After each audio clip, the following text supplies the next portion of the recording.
Hey, what's up, guys? Welcome to the first episode of Free Retreat. We're your hosts, Christian and Cobra.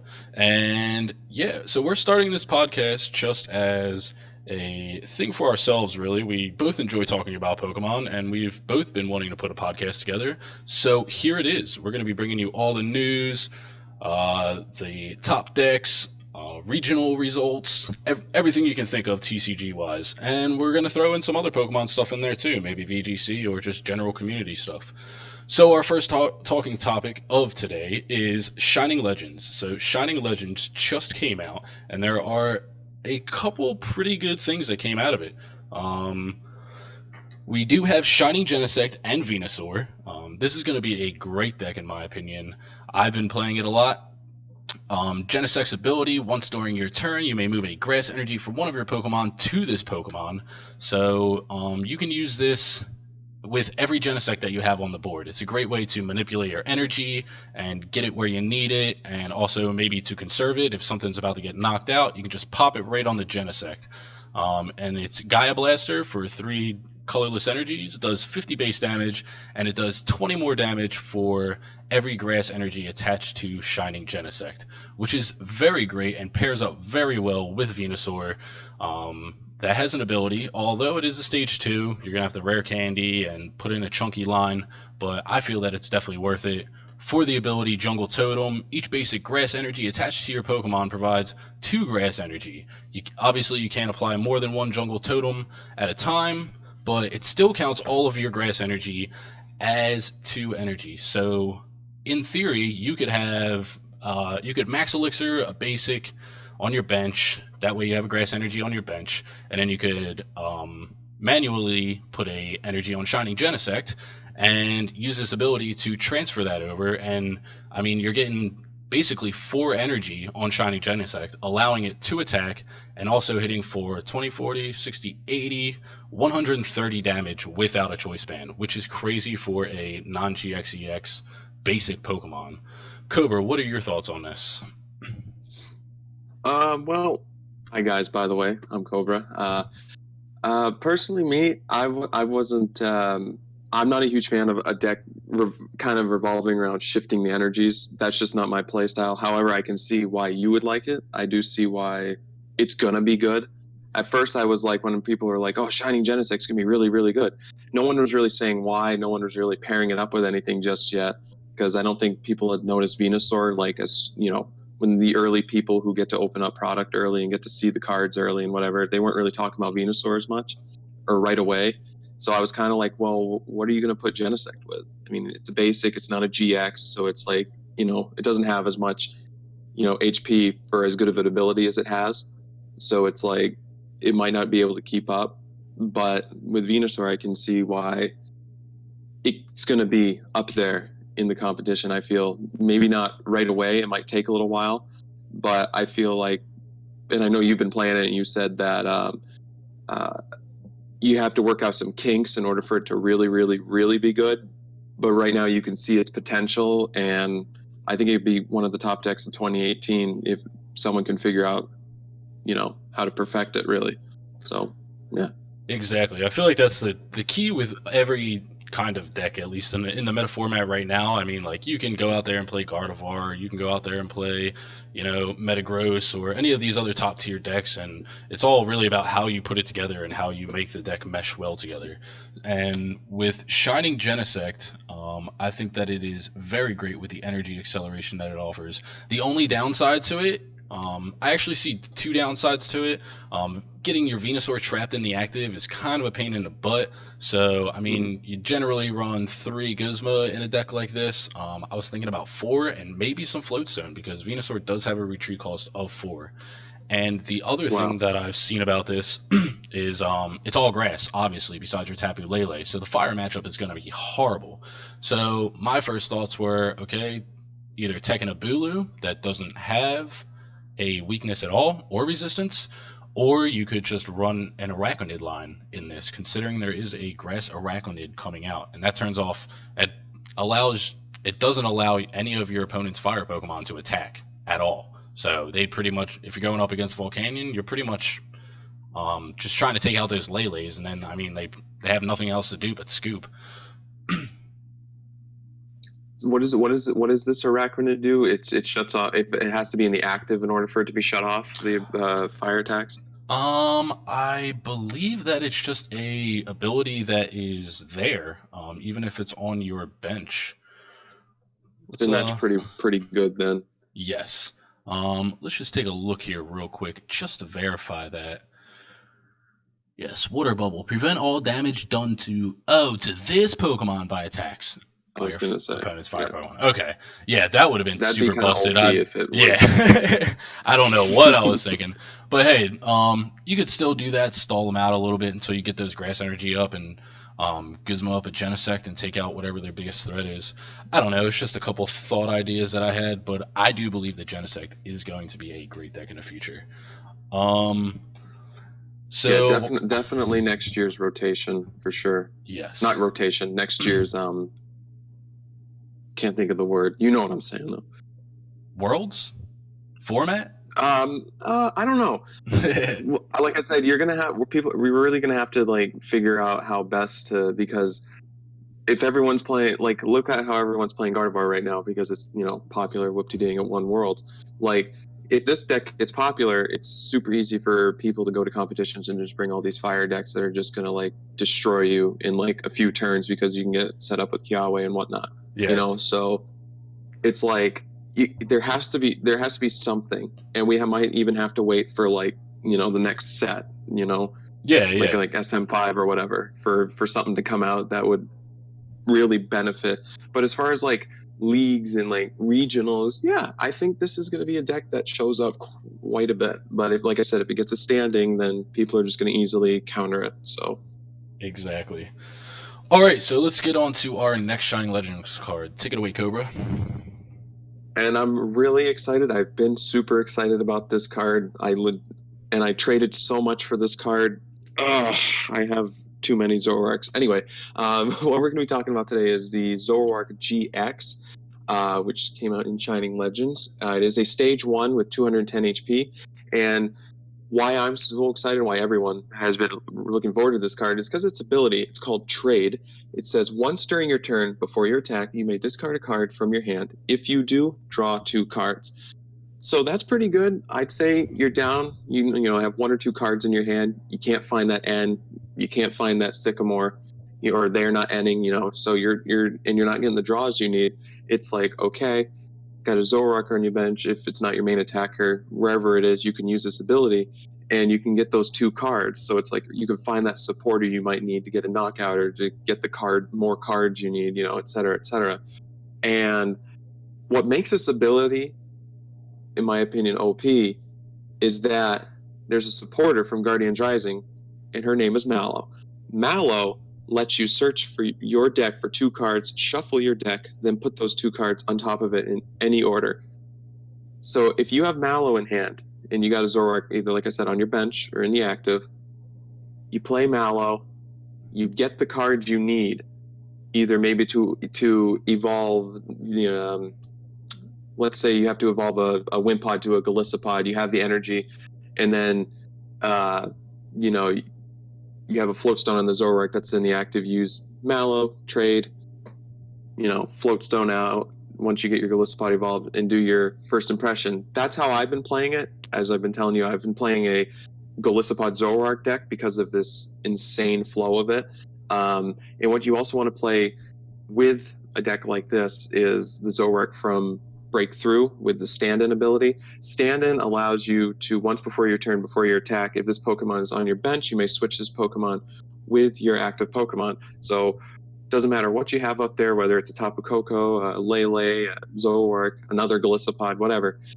Have a Floatstone on Zoroark. Everyone knows how to use this Zoroark, but when you have that Floatstone on there, stand in, retreat, bring in another Golisopod, and you're just hitting constantly. When you get something like this set up, you don't need to rely on the Guzmas or the Acerolas, so you get the chance to switch all the time, constantly, with that Zoroark, and it helps, it's letting Golisopod hitting for 120, and if Choice Band against GX 150 each turn, and you're switching in and out. So, and I know I just trailed off Zoroark GX, but The GX is it's good as well as far as its attack goes. Riotous Beating for 2 colorless does 20. This attack does 20 damage for each of your Pokemon in play, and it's 20 times. So if you have 5 on your bench and then Zoroark, I think it does, if I do my math correctly, 120. If that's not the correct math, then I need to go back to 5th grade. But if you have that choice band on there, you're doing 150. So it's a really good attack for not a lot of energy. And like I said, you have to get it set up with Pokemon on your bench. But the thing with how this deck works is that you need a lot of Pokemon on your bench, and you're running a Bridget. So, early game, you get that Bridget, you're getting set up for Zoroark to attack if need be.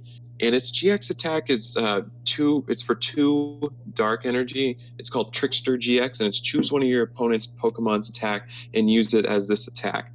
I personally don't like that GX. I'd rather save the GX attack for Golisopod, just because I like using Golisopod's GX attack like in a pinch. I mean, we've played this deck a couple times.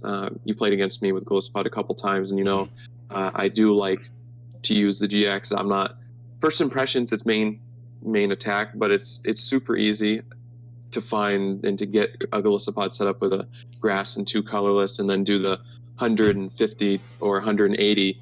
Like, if you're coming in with a Golisopod and it's like he has a Lele in the active, it's like, why not just get rid of the Lele, get the easy knockout? So it's just have that choice band on there, crossing cut GX, 180, and then you're out, you're back on the bench. So then you can bring out something that's full health, maybe a different Golisopod or Zoroark, and then just keep doing the stand-in with the Zoroark from Breakthrough. So, it's just a really fun deck. I can't wait to keep playing it more and, adjusting it.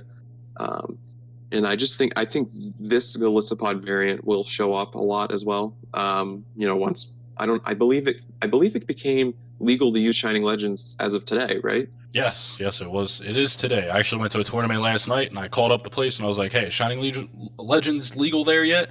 He was like, "Nah, man, it's tomorrow." So it is officially today, Friday. Well, that's good. Then I feel like you're gonna be seeing this in the next regionals. I really, really do. So it just has a good flow. You're getting set up, and you're hitting hard early. And it's nice to have that Zoroark, both Zoroarks really, because both their attacks are good. It's nice to have them for that fire deck you're facing, so there's no weakness. And I mean, I was trying to think of something. I was thinking of something, but it didn't work out in my head. But anyway, yeah. So it's nice to have the Zoroarks. Just basically, you don't need Golisopod to win. I mean, with the Zoroarks or with the Tapu Leles, you can easily take out a fire deck. So, yeah, I totally agree. I think that Zoroark GX is a great card. Obviously, it's been seeing a lot of more play in Japan. Obviously, they get the card sooner, and also they have a wider selection in their standard format right now, and I believe they always have. But I do love the trade ability. It does always give you, more cards that you need in your hand, and maybe you can get rid of something. I think the Zoroark GX is, it's a great attacker, and I do like it in Golisopod. It's pretty much kind of like a Golisopod if you really think about it, except with some added perks. It's stage 1, 210 HP. It hits for 120 damage. Obviously, if you have a full bench. Like you said, with Trickster GX, I don't think that anyone's ever really going to use that, because no dark decks are very viable right now. So you don't really see a lot of people running dark energy to begin with, and I highly doubt you're going to be putting 2 rainbow energies on a Zoroark GX when you could just slap a DCE. For that attack, no. Yeah, exactly. When you could just slap a DCE on it and hit 120, 150 with a choice band. So I pretty much do see Zoroark as another Golisopod. So I think that it would fit very, very well in the Golisopod deck. Yep. I think this variant of Golisopod, and I played like a more standard with just Golisopod and then like a Tapu Koko promo, and I loved that deck. But this, in my opinion, is going to be the better for now. Unless something changes with different sets. But for right now, I think it's going to be the top Golisopod deck to face and to beat. All right, cool. Well, you heard it here first, guys. So we're gonna get on to the rest of these Shining Legend cards. Just sweep through them real quick. Another viable deck that I see is Raichu GX. I've also been playing a lot of Raichu GX. Obviously, it's stage one. And what really upsets me is it's not a Alolan Raichu GX. It's just regular Raichu. But I guess they would probably have to fit in some kind of psychic type in there. But Raichu GX has 210 HP, one retreat cost, which is pretty decent. It is weak to fighting and resistant to steel, as most electric or lightning types are. The first attack, Powerful Spark, is pretty much like Darkrai. This attack does 20 more damage times the amount of lightning energy attached to all of your Pokemon in play. So it's 20 base and then 20 more for every lightning energy. And it does cost a double colorless. I don't ever see why you would play a double colorless or any double colorless at all in a Raichu deck. So it's more about accelerating the energy, pretty much like the old Darkrai EX did. It also does have Thunder for 2 electric and 1 colorless, 160 base damage, and it does 30 damage to itself. So that's kind of bad. It would bring the numbers down from 210 to 180 if you did use Thunder. So that's 180 is a really bad number to be at right now. Lots of decks are hitting 150, 180 with a choice band. Thunder is great with 160 though, can knock out those Turtonators if they don't have a Fighting Fury bill and you do have a choice band on. And then we also have the GX attack, Voltail GX, for the same cost as Thunder, Lightning, colorless, 120 damage, and your opponent's active Pokemon is now paralyzed.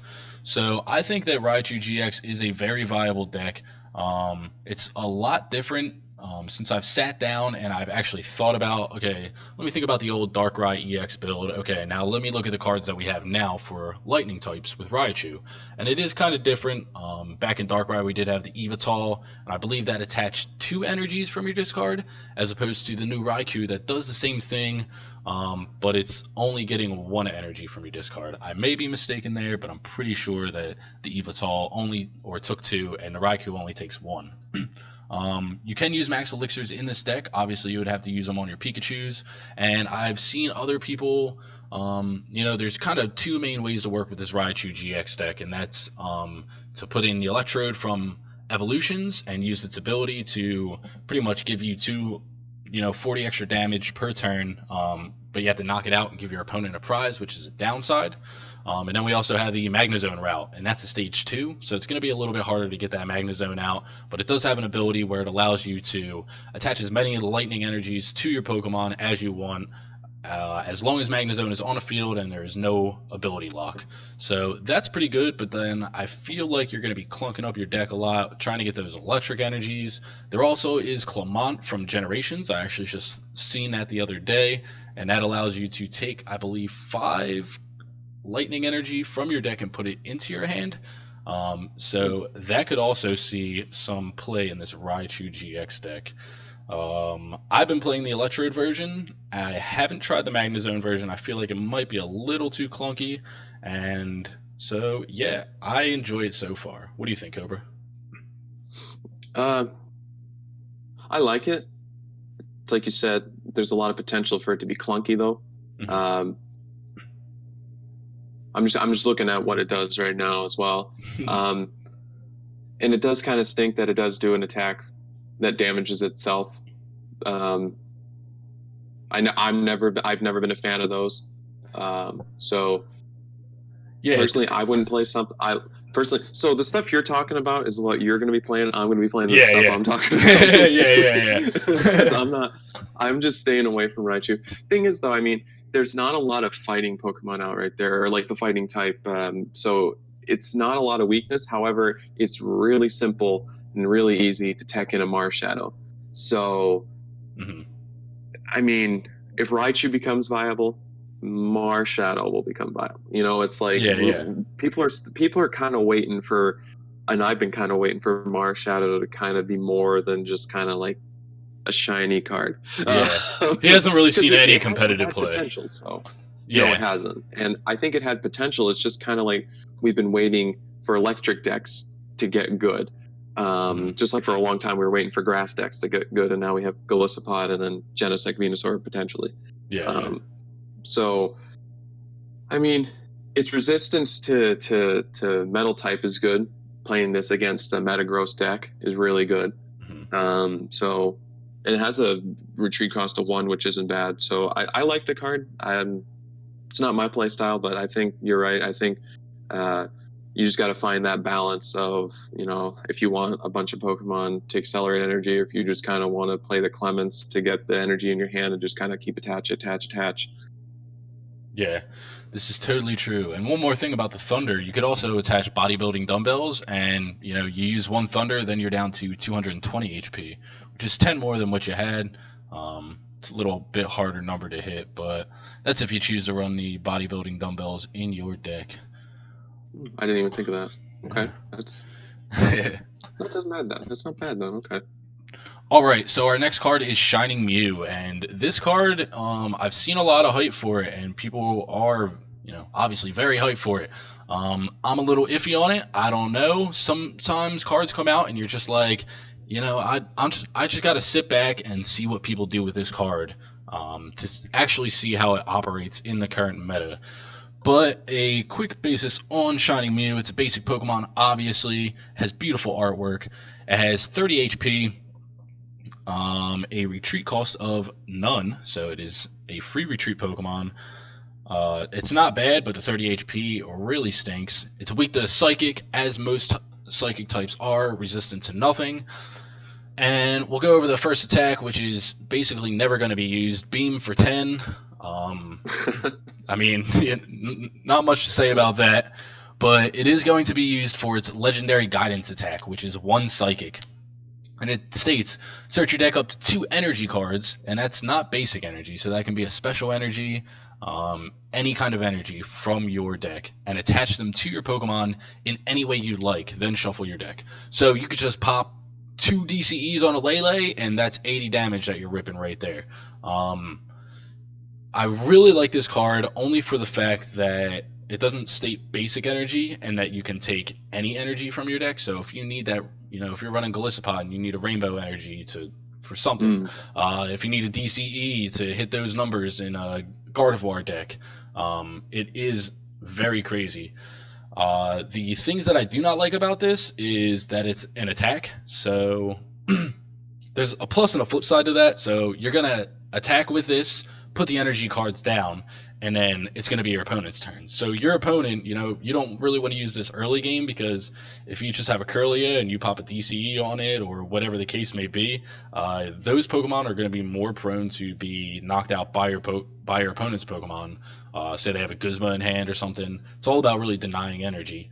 And the other thing that I don't like about this is the 30 HP. Obviously, it's going to get knocked out by anything.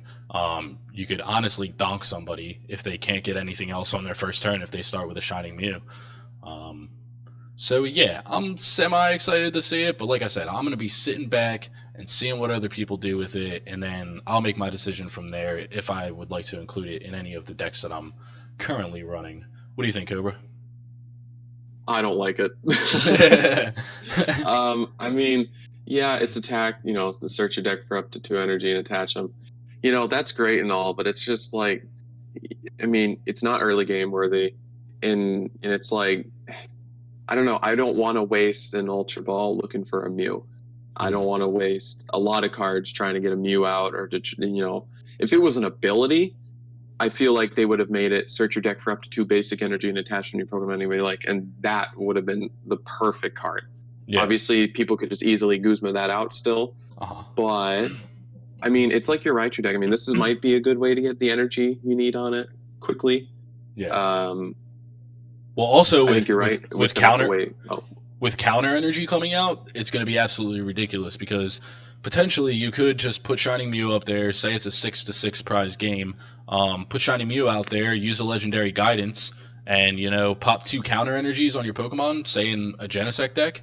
And if your opponent doesn't have a Guzma or anything, and they're going to be tempted to either take the knockout on the Shining Mew to put you ahead. Oh no, you have to be behind them prizes. Yeah, so that would work. So then they would end up taking a prize, and then your counter energy counts as 2 energy, potentially 4 energy. So realistically, you could be putting on 8 energy with just this attack if you're using Venusaur and Genesect with a counter energy. Given all those circumstances, obviously, it's very situational. But that is something else that could be viable for the Shining Mew.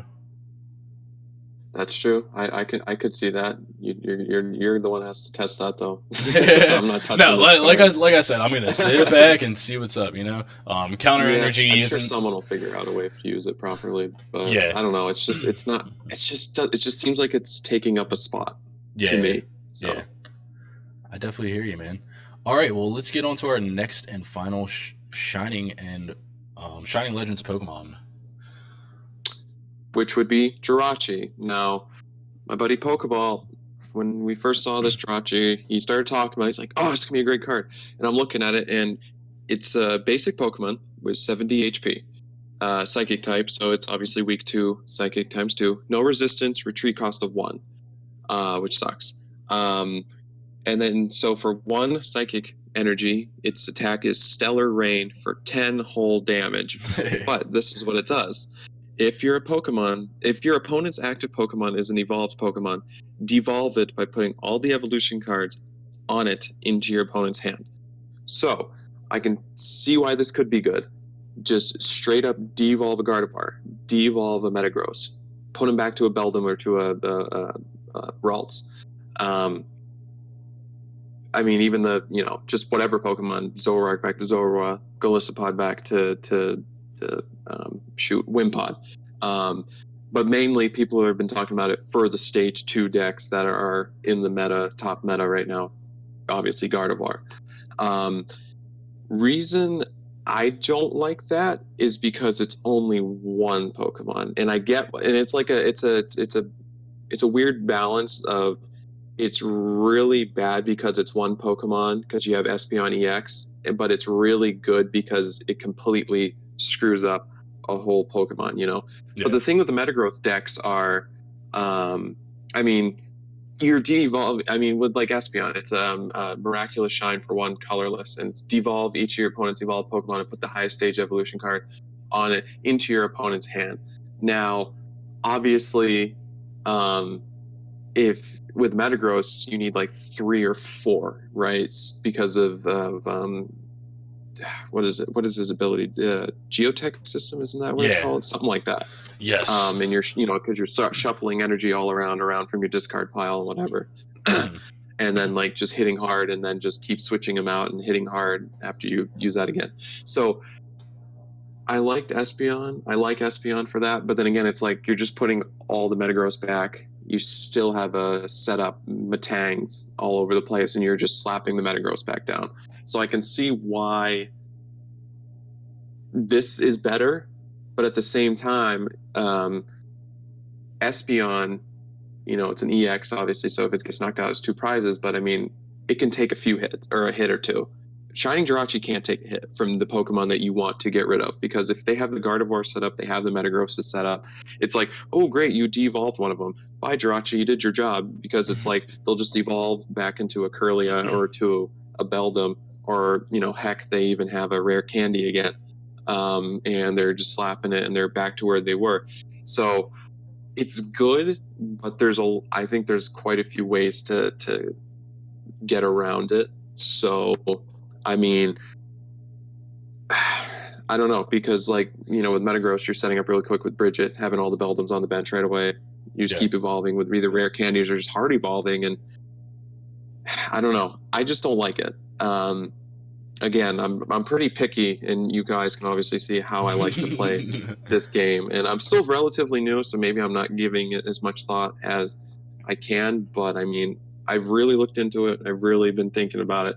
And, so I don't know. I think people are going to try to make it good, but it's going to be tough. It's just going to be really tough. It's very, very, very situational. What do you think?